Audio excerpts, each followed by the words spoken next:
everyone. So welcome again to another episode of your Make Your Mark podcast. So time flies so fast from episode 1 all the way from today's episode. Nakaapat na tayo. And kita nyo naman, meron tayo ulit bagong kasama na mas i-invite tayo sa pagbukas siya ng kwento ng kanyang buhay. So, di natin patatagalin pa. Palakpakan naman po natin si Aaron.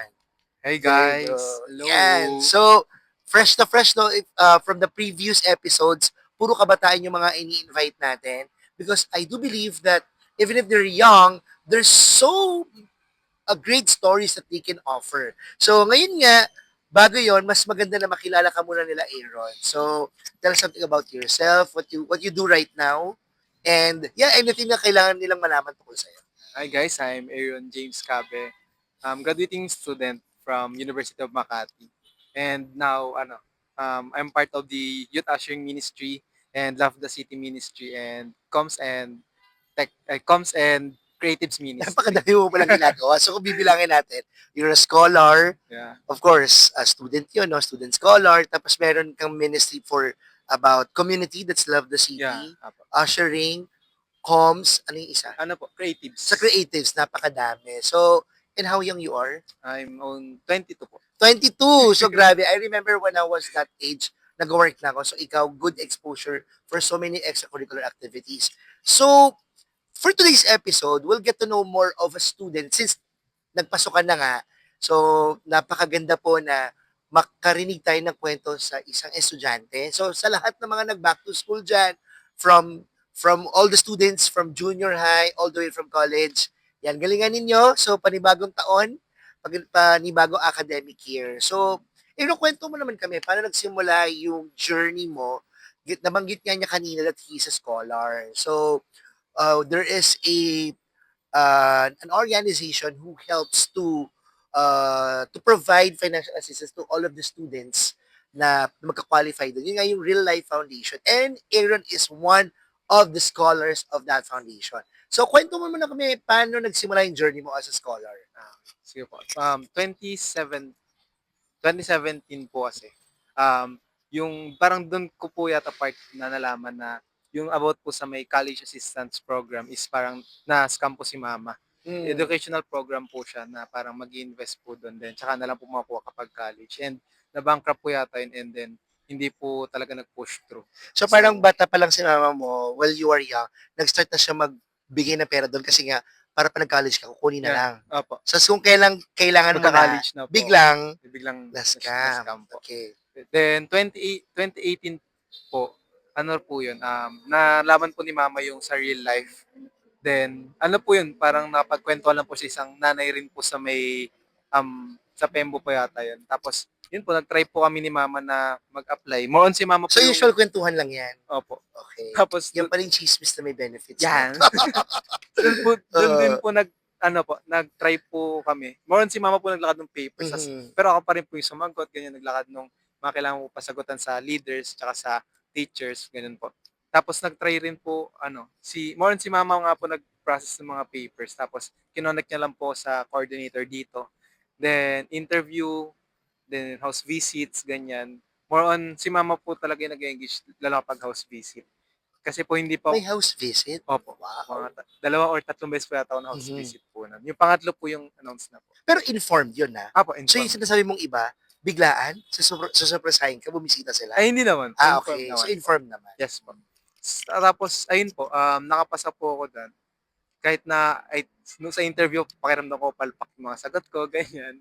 Tapos, sobrang saya po no, kasi grade 10 po pa lang po ako noon. Bata ka pa nun. Apo. Yeah. So, kaya sobrang, incoming grade 10 po pala. Kaya parang hindi sa akin sobrang, hindi ko masyadong napahalagahan na, ay, kailangan ko ng scholarship. May natatandaan ganyan. kang question from that interview? Sabi mo kasi parang Yan. mahirap. Mayroon kang isang question na natandaan. Medyo ano po kasi siya eh.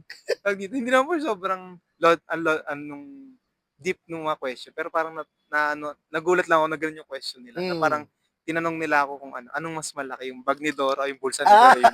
Okay, okay. Mga Not the ganun. typical questions for an interview. Tapos Okay. nagulat lang po ako kaya na tawag dito, na ganun yung tanungan. Nakala ko more on academic. Mm-mm. Pero ayun na, may mga question po kasi for example, rules po kasi sa real life is bawal may girlfriend, ganyan. At that time po may girlfriend po ako. Tapos Oh. pinapili po kung girlfriend ko po or yung real life. Tapos natawa po. Ngayon ko lang natatawa ako sa sarili ko. Pinili ko yung girlfriend ko na that time. Pero okay naman. Kasi, yun nga, parang, mas pinili ko siya. Pero, ngayon ko lang nalaman na pag ganun po pala, hindi talaga nila gano'n kinukuha. If you don't mind, for sure, baka kasi may interesado mag-apply and all. Ano kaya yung reason, yung parang reason behind why they're not, feeling ko baka di nila lang priority in a relationship. Mm. Bakit ba?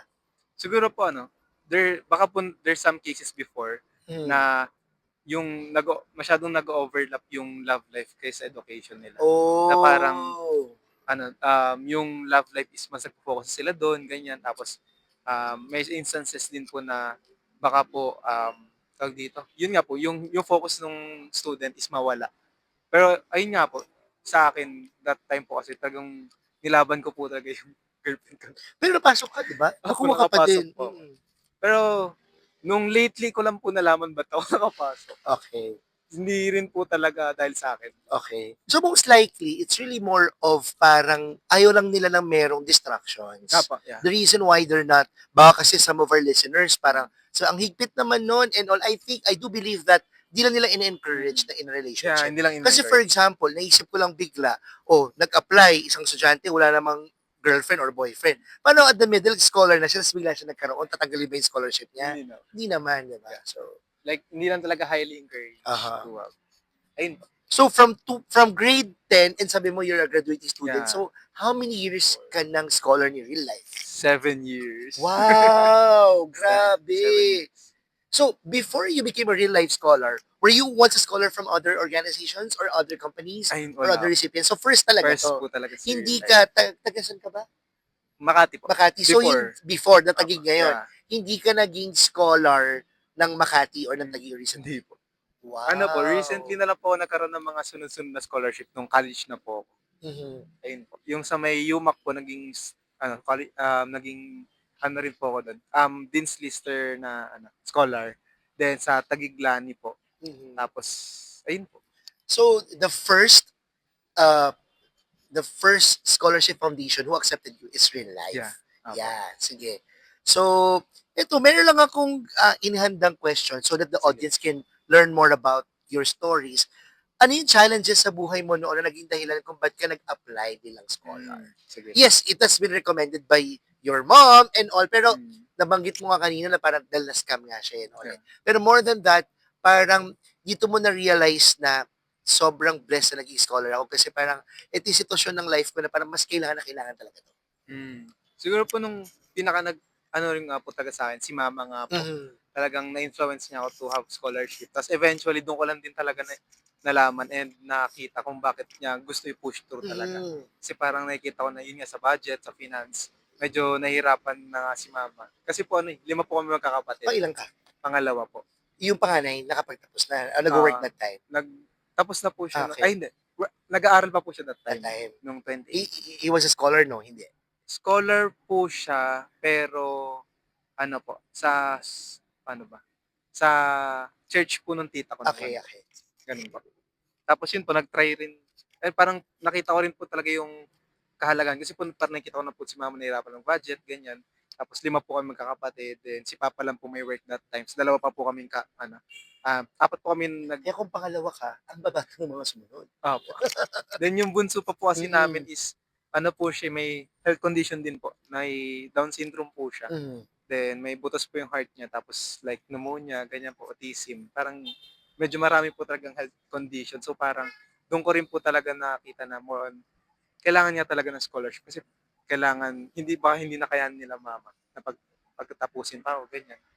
Tapos dumating yung pandemic. Oo nga, grabe. Paano yun? Paano yung dynamics during the lockdown? Nung lockdown po, bali nawalan po hindi naman po sobrang nawalan, pero nabawasan po yung time talaga ni Papa sa pagpasok. Kasi po sa resto po siya nag-work. Siyempre, So wala parang, naman masyadong opo, 19, wala right? po masyadong 19, ganyan. So, ayun po, nabawasan po yung time ni Papa sa pagpasok. Tapos, medyo isip po kami ni Mama to mag-stop nga po kami. Kasi nga po, ang may phone lang nun, si Mama tapos si Papa. Kasi kuya rin. Then, nung time din na yun, wala rin kami internet. Tapos parang sobrang hirap if maglo-load kami tapos magpapasahan kami ng phone. Parang naisip namin ni mama to stop muna, ganyan, magpahinga. Pero ayun nga, hindi yun yung plan ni Lord eh. Kasi yung ano, yung real life nag-provide sila sa amin ng laptop and Wow! wifi modem. So sobrang laking tulong nun, hindi To lang all the sa akin. scholars, Yeah. Ah. Nung time po na yun. Tapos hindi lang po sa akin, pati po yung mga kapatid ko po, napapahiram ko po nung laptop na Yes. binigay po ng And real life. nakikinabang dun sa Wi-Fi modem. Yeah. Kasi Opo. loloadan mo lang naman yan eh. Opo, opo. And then everyone can connect. Ang Opo. galing. Ayun po. So parang, So walang tumigil during the pandemic. ano po, yung kapatid ko po, bali nag-stop pa rin po siya kasi po, hindi rin po siya nakapasok ano po kasi siya nun eh, incoming senior high. Hindi po Hmm. siya nakapasok sa mga schools. So parang, instead na, sa mga state uni po, instead na mag-private siya, yun, nag-stop na lang din po muna But talaga. on your personal story, natuloy-tuloy mo siya, Apo, naitawid mo sa akin po na from junior, itawid po. senior to college. Yes po. Okay.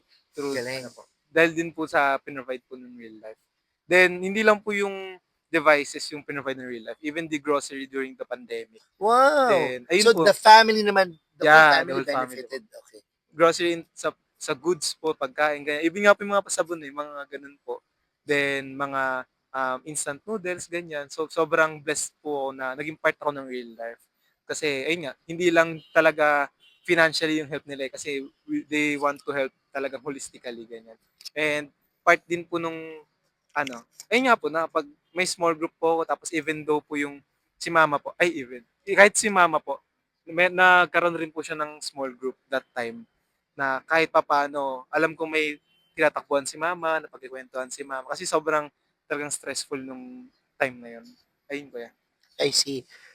I know people are asking, we've been talking about the scholarship and the foundation itself. Pero ano ba yung real life? I think you're the best person to answer this. So, I mean, nakwento mo kanina how you were connected and applied on real life. Pero what is real life?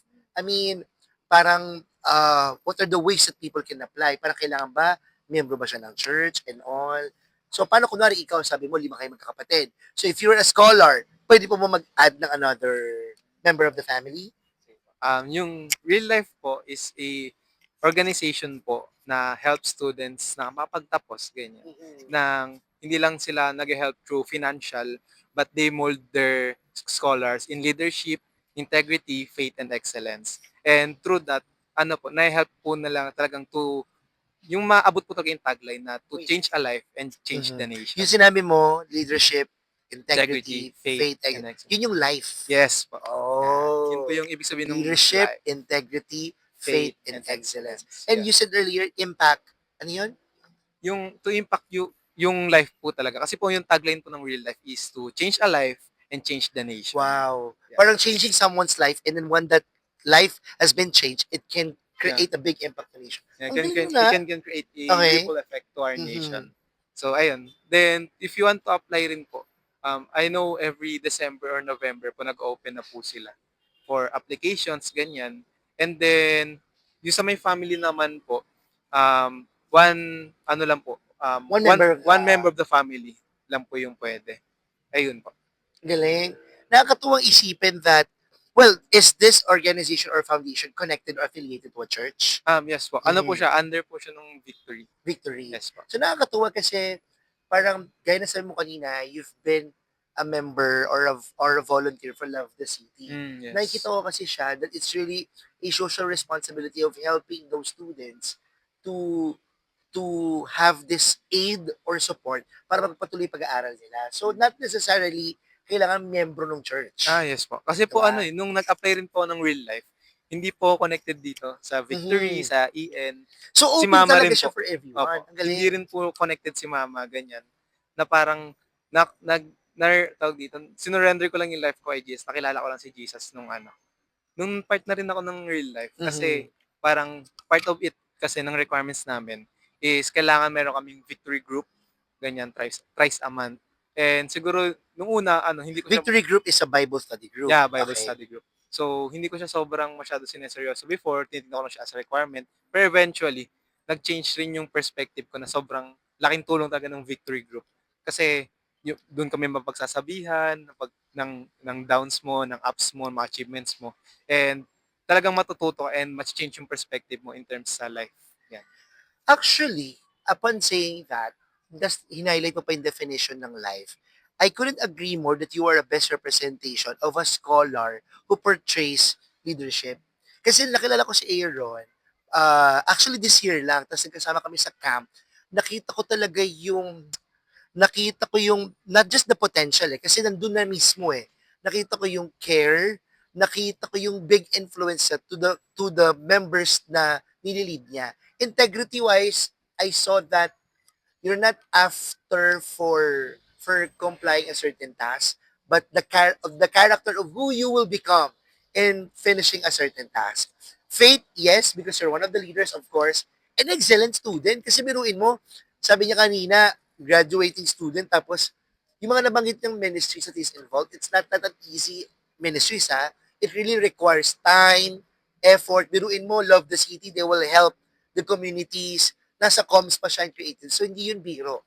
So, I couldn't agree more that the scholars of real life really portraying those values na sinasabi.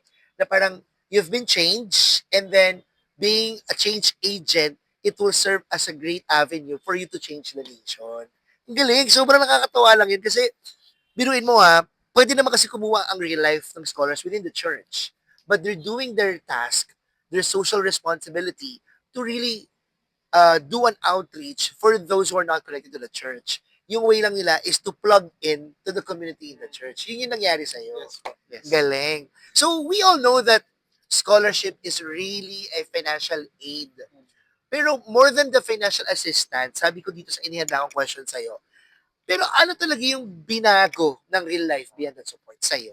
Siguro po talagang binago ng real life is yung heart ko. Yan. Puso mo. Yeah. Okay. Pumasok na may girlfriend. So, Uy. paano yun? Ano nangyari? Joke. So, Grabe, yun. hindi naman gano'n. Pumasok, paano ba? Yung heart ko in terms of, dati po kasi talagang people pleaser. Ganyan. Kaya parang, kaya ako nagiging excellent sa school kasi ayoko magalit sila mama. Hirap ka din mag-no. You tend to always say yes. Okay, Yes. yan. Parang, ayoko magalit sila mama, parang, kaya siguro doon rin nag-start na kaya rin, yung first, ko, na kaya ako nag-yes kay mama, kaya ako mag-apply ng scholarship. Kasi parang, sige, gusto naman ni mama, ganyan. Pero eventually nga, natutunan ko kung bakit niya gusto.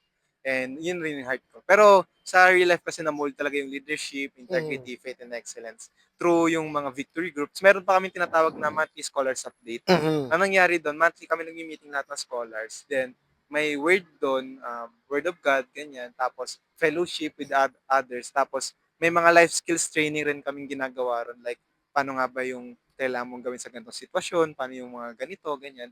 And sobrang laking tulong niya and nag-change talaga yung perspective ko about life, ganyan. Lalo na yung nung na-connect na rin ako, dahil na-connect na nga ako sa Victory Group, na-connect na rin ako sa church. And sobrang daming, lawak pa pala ng mundo. Sobrang dami pa palang pwedeng i-explore, ganyan. Tsaka nakakatuwa kasi Aaron Parang, I was once a scholar. I was once a recipient of Gokong Wei Scholarship nationwide. Pero kasi sa real life, it's a different dynamics You're not just a scholar. You also have a responsibility of how you will hone your leadership skills. Pati faith, faith is really involved and how the students are being tested in terms of their character, integrity, and excellence. Kasi typical scholarship, basta mataas yung grades mo, you maintain that, then you will get the financial assistance. But something that I am proud of listening to you, if I have my future children, and then parang I can really promote this scholarship foundation who really values the character of a certain scholar, student. Parang hindi lang, it's more than the assistance. It's more than the assistance. So, nakakatuwa na nabanggit mo yun sa sarili mo that there's a change of heart. Kung hindi ka magiging real life scholar, ano si Aaron? Siguro po, talagang patuloy pa rin ako to please people. Okay. Ganun, na parang hirap na hirap ako to please people, to talagang kung ano sabihin nila, mag-go lang ako doon. I'm just go with the flow like a dead fish.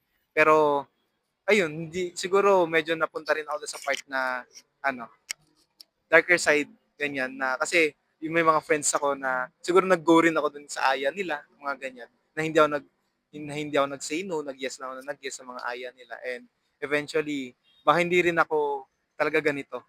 Like yung character ko is not that firm na parang nasisway ka agad na kung ano sabihin nila, yun na lang yung gagawin ko. Ganun. And with all the extracurriculars that you have, you will not see that you have a great potential with, kasi majority na nabanggit mo kanina, it's about service. 'Di ba? You usher people, you do the creatives and comms. It's more really about to provide a great service to people. So, feeling ko malaking factor yon na maaring hindi mo makikita na may ganun kang potential if you were not a real life scholar. Feeling ko yun yung nag-unlock sa'yo to see that there's so much things about to offer sa'yo more than the world can offer sa'yo. So, ang galing lang. So, from a scholar, kasi you're not just an ordinary scholar. Gaya ng sabi ko sa inyo kanina, nakilala ko si Aaron as one of the promising leaders of the Every Nation campus. Parang yung tindig pa lang niya is gaya ng sabi niya, hindi siya magiging firm na ganyan. Kasi tindig pa lang niya, postura pa lang niya, you could say that this man is, yeah, a man of few words, pero there's a wisdom. There is a character na hindi basta-basta natitibag. Siguro, I just want to know na paano mo in-embrace yung leadership. And at the same time, at some point, sabi mo nga, once there's a change life, you're about to change the nation. How did you start changing the nation? Ano yung contribution mo? Siguro I start changing the nation by start leading myself. Na the way I lead myself, I discipline. Yung sobrang hirap lang na talaga na nung start. Pero talagang yung first step lang ng steps lagi mahirap eh. It's always a big step, leap of faith. Lalo na talaga nag-start yun nung I start reading the Bible and doing yung meditation kay God. Kasi it kailangan magbago sa sarili, kailangan magbago within. Kasi mahirap na babaguhin mo lang yung panlabas mo. Pero within, yung sa sarili mo sa loob mo, iba. Na parang hindi pa, talagang parang pinepeke mo lang, nagpiplease ka lang pa rin ng people. Pero if you start changing your heart, changing your belief, putting your faith to God, tas mag-overflow lang yung love ni God sa'yo. So parang mas madali siyang kumilos kasi magiging natural na lang yung actions mo, magiging natural na yung sinasabi mo, yung iniisip mo, and hindi mo na kailangan talagang ayun nga, kailangan mo lang talaga disiplinahin yung sarili mo to read the Bible. And yun nga, hingi ka lang talaga ng guidance kay Lord. Ang Ayun. galing. It will really start of embracing the fact that you are God's instrument for nation transformation. Because if you did not accept that you are one of those instruments that God will be used for a transformation of the nation, hindi ka rin maka-influence into one person eh. Kasi gaya ng sabi mo, it always start with yourself. Once you see and experience that there's a change within you, mas madali mag-influence, 'di ba? So, nakakatuwang isipin na from the moment na nakilala kita that you're the peak of your leadership, there's so much more to tell pala prior that. So, if there would be any messages that you would like to share to our audience, kasi para lang sa kaalaman mo, majority of our listeners are from your generation, younger generation, Gen Zs, at yung mga millennials katulad ko. If there would be anyone listening right now, might be interested to be a scholar or real life scholar, or maaring they're in a current situation of their lives na parang walang pag-asa. Yung tipong senior high nakatapos pero hindi alam kung paano magka-college, or parang interesado naman, parang porsigido naman mag-aral pero parang it just so happened that the family cannot really afford. What would be an encouraging word that you would like to share to our audience? For those people na parang, wala na pag-asa. Parang hanggang dito na lang ako. Siguro you need to surrender. Suko ka na. Suko mo na lahat kay Lord. Yan, i-surrender mo na lahat kay Lord. Kasi maybe yung tinatake mong path is talagang way mo lang, or hindi mo talagang kinicarry mo lang lahat ng burden, ganyan, na hindi talaga dapat. Dapat nililay lang natin lahat yung burden natin kay Lord. And for example, ayun nga, for incoming college, ganyan, we have a lot of scholarship in real life, for local government like Taguig, Lani, ganyan, or yung mga SM, ganyan. Not to promote, pero a lot of scholarships out there na they can help you. And don't lose hope. Ganyan. Don't lose hope. God has a plan for you.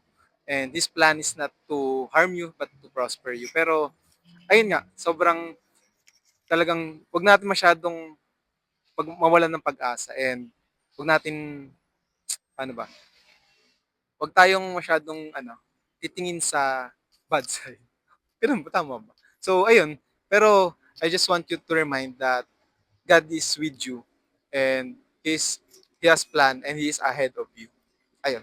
There you go. You know what, Aaron? Your life story as a real life scholar will always be an inspiring stories for those students aspiring to be a scholars in the future, and at the same time, for those who are living in a moment na parang they're really hopeless. Ganda na sinabi mo eh. It sounds so basic. Madaling sabihin yung salitang trust when the situation is no longer controllable by you. Parang just like when you're in situation earlier na nabanggit mo kanina nga, parang, gagawin ko, pandemic, so wala naman talagang pang support and all. We don't have any phones, we don't have any connections and all. Pero kasi mama mo na-scam pa, bata ka pa, you're limited. Parang may mga moments na talagang literally you really need to surrender, but it doesn't mean that when you surrender you will be hopeless. What happened to you? You surrender, but you're still hopeful because you trust in the Lord. So for all of the listeners, always remember yung word na trust. TRUST. That's a total reliance under stressful times. When the situation is no longer being taken care of by your own might, wala na eh. You need talagang tataas mo yung kamay mo, luluhod ka as an act of surrender that God will control of everything. So, yun yung ginawa ni Aaron. So, ang bilis ng oras, grabe. Ay, para lang ako literal na nakipagkwento kay Aaron. And to tell you the truth, ngayon ko lang siya nakilala this year. And every time that yung mga posts niya dadaan sa feed ko, I was really encouraged because his life, he might be an ordinary student, but his life is really an extraordinary one to really create an impact to the younger generation. So, I think this is a perfect opportunity para ma-invite din natin sila. Nabanggit mo kanina that maraming events si Real Life to really support the students. And this coming August 16, 2025, magkakaroon nga ng Real life, race for life. yeah, so I think year 2 na, di ba? Yes, yeah. So, can you tell us something about the Race for Life? Race for Life is a fundraising. Yan. Ayan. Meron dong small event muna, ganyan. Tapos mag-run for 100% of your fees. Tama ba? Fees will be go directly to the Ang real life galing. and bless the students. So, ako, lima kami nag-register. So, 4 kami nag-register. So, all the proceeds will go to the students. Yes. Wow, take note this is not just an ordinary fun run. Kasi 'di ba yung mga fun runs, technically you'll get your beads, your singlets, medals, finisher shirts, bags. Although iba-ibang category yun kasi alam ko may 3K, may 5K, may 10K, and 16K. So, yung sinasabi ni Aaron, all the proceeds, you'll get whatever categories that you will register, you will get all of those na nabanggit ko. Pero yung proceed will go directly to the students. O, di ba? Tumakbo ka, pero nakatulong ka pa sa mga students. And it's open for everyone. Yes. It's Right. open for everyone. Yan. So, if you're interested, I'm going to share the link here. So, huwag na kayo magpatumpik-tumpik pa if you love running and if you want to help students to have the change life and change the nation in the future, go ahead, support this Race for Life ng Real Life Foundation. And of course, thank you so much, Aaron, for your time. Stay tuned for the next episodes. Maraming salamat, everyone. God bless.